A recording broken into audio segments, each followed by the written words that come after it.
Hi everyone and welcome to round number 7 of the Stop Drop Gaming GP2 Championship here from Jerez. So we go into this round with the two Mercedes drivers, Robin and Mitchell, tied at the top of the championship on 79 points apiece, with Matt just 5 points behind, so a win would take him to the top of the drivers' standings. Chris's win last time out in Monaco took him onto 53 points and into 5th in the championship, with myself lying in 7th after my 2nd place last time out. Here's a qualifying comparison between myself and Mitchell. A qualifying session of many different strategies, and already I am ahead by quite a way as we go under the bridge after the first turn, mainly due to myself being on the option tyres and Mitchell choosing to go longer into the race. As you can see, he is on the prime tyre, indicated by the orange stripe.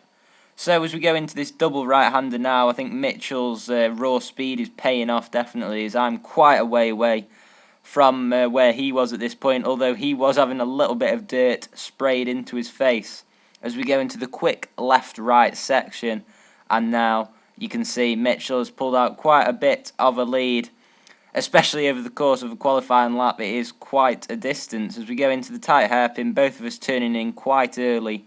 You can see that we both do like quite similarly set up cars, quite aggressive oversteer in a way, which does sort of penalise you on a track like Jerez, where tyre wear is quite front tyre wear is quite important to manage. So we go into the double right-hander, and as you can see, Mitchell still has quite a bit of a lead over myself, but that section Mitchell didn't get a good exit, and that allowed me to pull out a little bit of a lead.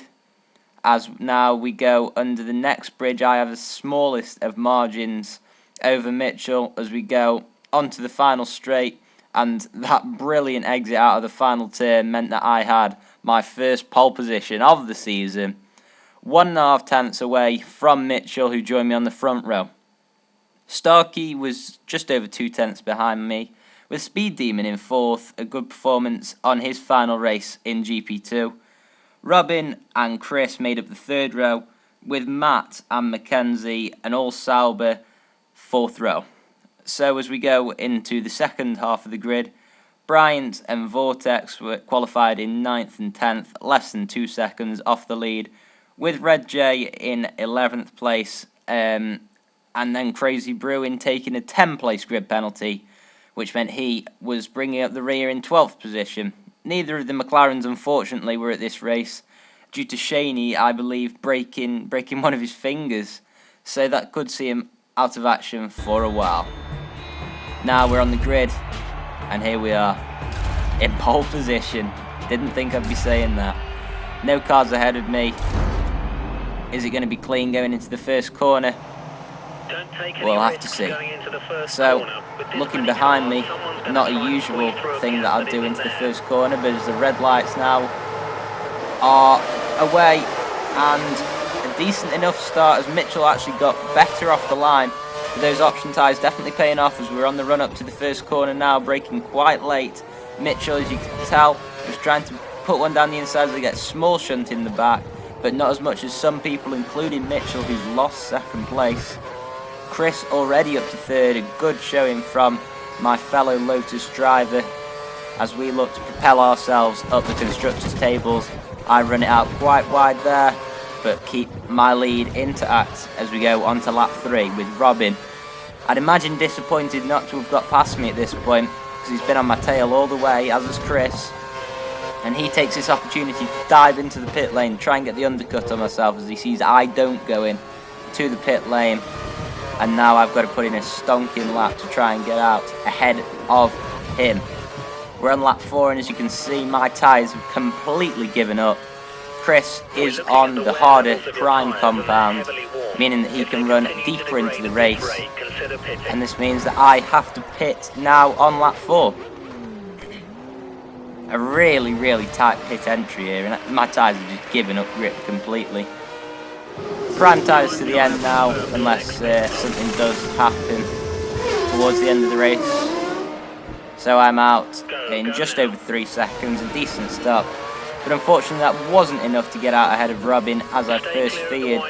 He's already through the first corner, and I'm on cold tyres, but a nice little gap to get out into in 5th place. We're now on lap 6 as I close in on Robin ever so slightly. I've more just sort of hung onto his tail, but he's made a big mistake there, and that has allowed me to basically take the lead of this race. 12 cars in the race, 2 of them are ahead of myself. Both of those are on the prime tyres. We now skip to lap 8 as Chris makes his first stop on the prime tyres. Couldn't make him go maybe as far as he wanted him to. I know that he was wanting to go 10 plus laps on those, as I set a decent lap time, which gets me up into 2nd position. Chris has lost quite a lot of time there, as we're now on lap 9, as we see Bruin, who started from the back of the grid. A great performance from him to get himself up that high on the grid at this point in the race, but it's not good enough to get ahead of myself or Robin as I take the lead of the race as we go on to lap 10. Skipping now to lap 12, and my prime tyres again only lasting 8 laps, which is a disappointment. Robin also joining me in the pit lane, although Chris had managed to get the jump on him, and now the jump on myself again. A little bit of a slower pit stop due to Robin also coming into the pits, but I managed to get myself out in a nice little gap in P4. As that's Mitchell in on lap 14, but he's ghosted due to maybe not entering the pit lane correctly. That will cost him time, and that's something that you'll definitely see later on in the video as well, as we now skip to lap 18. Not much happened in those laps apart from now Crazy Bruin coming in for his next stop. He seems to be running the tyres just a small bit longer than everybody else. Could that pay off in the latter stages of the race? We'll have to see. So lap 20 now, and Chris right on my tail. We're running the same compound tyres, and now Red Jake's destroyed his vehicle. Now this could be crucial for the race, as the Lotuses look to really be running away with it at the moment. It's been a really good showing from us two once more, but could this indicate a safety car? Maybe. We'll have to wait and see as we come now through this double right-hander, and my tyre's pretty much given up, but Chris is off the track, and that is going to do no good for the Lotus team, as I'm just managed to keep the lead. I nearly put it into the wall there after going a little bit wide, but my tyres again just not quite holding up as I would like them. And now I've got Bruin right on my tail, who pitted just a couple of laps ago. As I say, his tyres just holding up that little bit better, which could prove absolutely crucial as this race develops. As we're through the second part of that double right-hander, as we go through the next double right-hander in the final sector, coming up to the pit lane, and the safety car's been deployed, which is the only logical decision is to come into the pit lane, but I've gone way too into it so early, and that means that I've ghosted, and myself and Chris also coming into the pit lane. This is going to be painful for the Lotus team.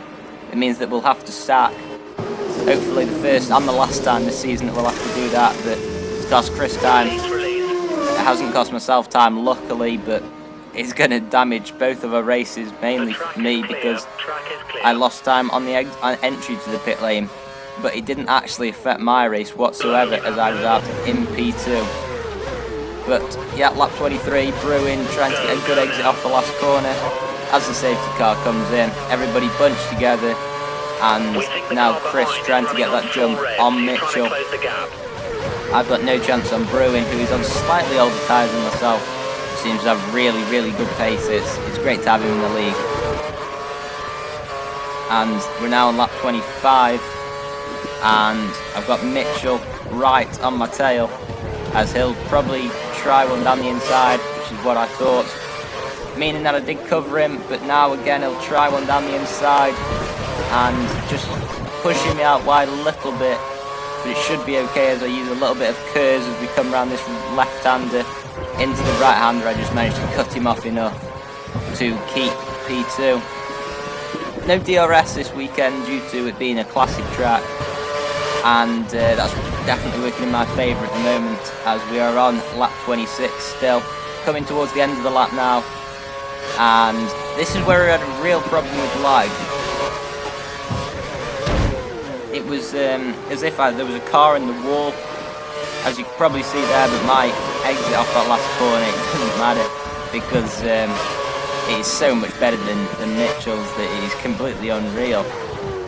As he tries one down the inside, but again, I cover him off, and this is looking really good for myself at the moment. Again, just blocking off that inside line is just enough to keep myself in P2. Again, the lagging car in the wall. It's a Force India, which is very strange, which means it must be Starkey's car. I don't have the driver tags on, but there are a few cars, or one car just coming into the pit lane.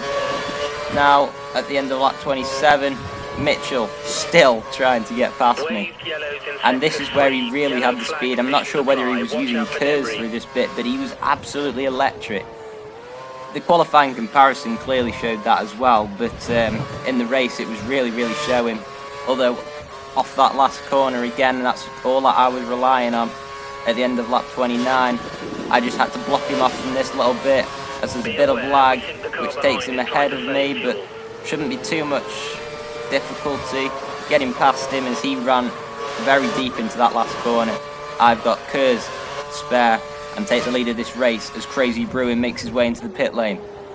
As I'm pushed off wide there by Mitchell, probably a bit of lag, and that has let both Mercedes through. As you can see, Mitchell lagging that time, as that means that Robin can come through, maybe. And I'm left down in P3 with Chris right on my tail, and I'll just let the Mercedes duel it out and try and capitalise on a mistake. Again, lag. I did not touch Robin or Mitchell at all there, as Robin went firing into that gravel trap. Lap 30 now, as I run out wide. I've got to let Chris pass because my tyres have gone.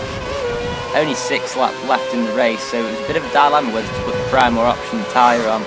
As I go to make my way into the pit lane, my tyres have completely gone, and I completely overshoot the pit lane that time, and it's just completely ruined my race. The safety car has bunched the field up together, and it means my race is ruined as we're on lap 31. Mitchell's passed me now for probably the first time in this race, but I've still got another pit stop to make, and it's been a complete disaster the last few laps. As now I've got to sensibly make my way into the pit lane as slow as I can, just so it doesn't ruin my race even further. We've only got 5 laps left now, and literally you've got no time in this pit lane, as again we're stacking, but it shouldn't cost me too much time. They put the prime tyres on, so I just had no time to change it to the options. So yeah, that was a bit of a disappointment for me. You're free to rejoin the coming out in P7, P8. And as we now go into the first corner, hunting down Martin, I get a shunt from Mackenzie. A bit disappointing, but again, the lag affected us all weekend, and yeah, I get a penalty there for some reason. It says corner cutting, but I'm not really. It was about the first corner I cut in about 10 laps, and I got a penalty for it. Mitchell was in the wall for about 10 laps for the end of the race, which again was disappointing. It was just sort of a distractor for me, and it just sort of capped off my frustration. It says I'm showing in P6 here, but I can guarantee you that I wasn't in P6 at this point, as ahead there was a brilliant battle going on. 4 abreast they were going into the first corner, into the last corner even, as Mitchell takes his first win of the season. It only appeared as 2 abreast on my screen, but I can confirm that it was 4 abreast into that last corner. Unfortunately, Bryant lost out. I lost out big time in this race, although I definitely had the pace. I finished in 9th position. It was a difficult race, but yeah, as you can see, you can just see the lagging Ferrari down there. Bruin on the podium. He must have been absolutely ecstatic with that. With the standings now looking with a Dutchman on top of the tables in the form of Mitchell. Robin and Matt make up the top 3, with Chris up to 4th place. I stayed in 7th, but with Shaney out with a broken finger, I was looking to capitalise next race once more. And yeah, thanks for watching, guys, and I'll see you next time. But till then, it's goodbye from me.